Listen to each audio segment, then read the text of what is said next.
नमस्कार नमस्कार आमा धेरै पछि आइम आमाको घर कहिले आएको थियौँ रे धेरै भयो होइन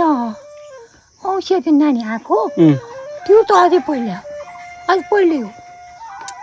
किन रुनु भएको त अघि हामी आउँदा के भयो आउँछ भने चाँडै आउँछ आएन भने भेट रोइ त्यही हो अब आउनु कि भनेर रुनु हो क्या फेरि आज पनि खै आज पनि थाहा पाएको छैन म त कहाँको मान्छे हो भनेर मलाई थाहा भएको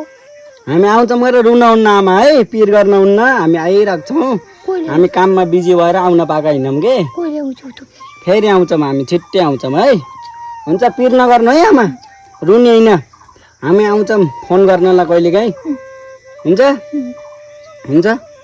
फेरि रुनु हो त रुन छ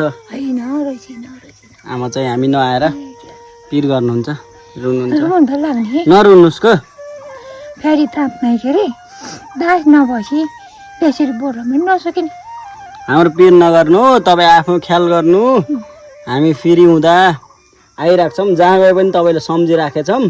पिर नगर्नु है हुन्छ आज आएर खुसी लाग्यो कि नै केलाई नौछु अझै नाच्ने